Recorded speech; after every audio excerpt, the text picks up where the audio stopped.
For those who sailed on her, it will be a day long remembered. My name's Art Harman, and I was a passenger on the SS United States back in 1962 and 1963.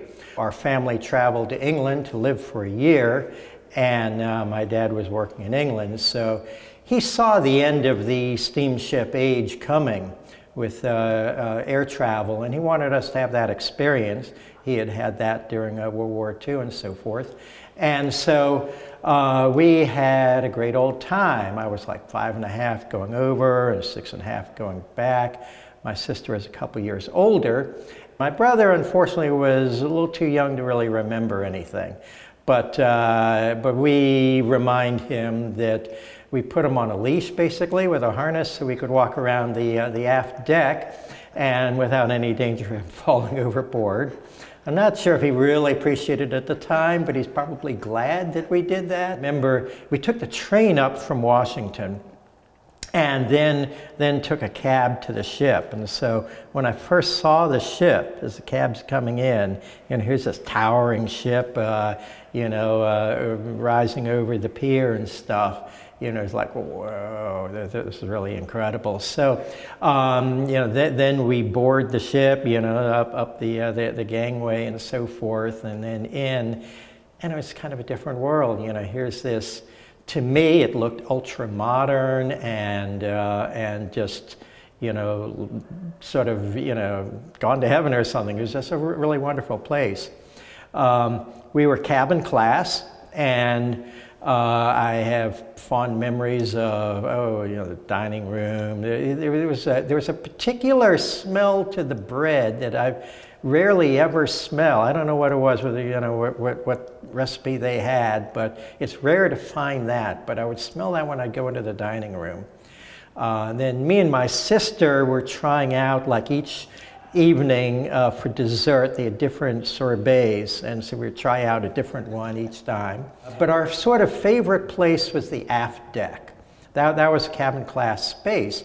What was mesmerizing, and we'd spend most of our time kind of there, is at the aft, the propeller wash, the wake, and that just transfixed us for some reason. And to this day, when I'm on a ship, I love to see that. And at night, it would kind of glow, with the glowing plankton. So we would do that. We'd play shuffleboard.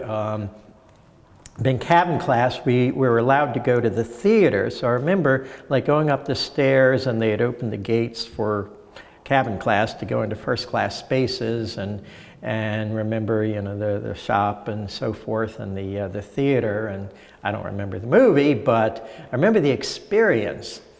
On our return voyage, probably remember some of that even better.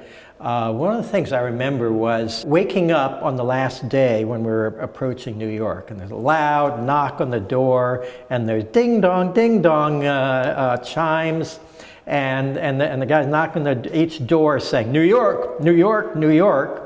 And I was kind of adventure over, but it was just one of those things that stick out. There's 3 of us, and we had one cabin, and then that didn't have portholes, and then our parents were like right adjacent to it. They got a porthole cabins, but just every bit of it was just an adventure that I wish everybody would, be able to share in a little bit of this. I mean, it was just impeccable service.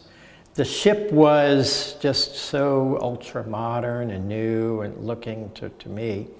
Now, coming back on board, I went to the auction in the mid-'80s, and then after that, there was a time in which you could just go to the ship with an appointment and go on board and do whatever the hell you wanted.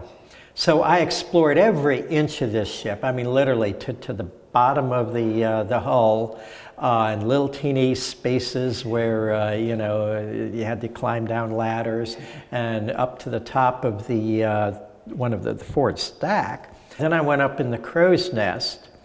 Now there's just a straight ladder that goes up there, so I was a little afraid to go up in it. So I made myself a harness so I could clip it onto each rung of the ladder. And so it was just kind of a fun thing. Took some of the rest of our family on, and so we recreated some of the photos that our folks had taken. Today, being back on board, well, this is the first time since maybe late 80s, 1990, that I've been on board.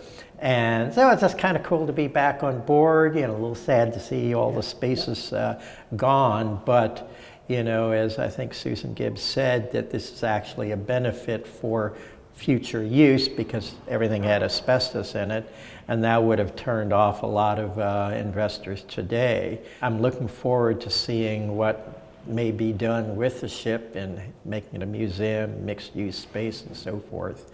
The donations to the Conservancy are important because that's what keeps the ship here. It's what keeps the lights on, lets people come back, but most importantly, keeps it here so that it can be repurposed.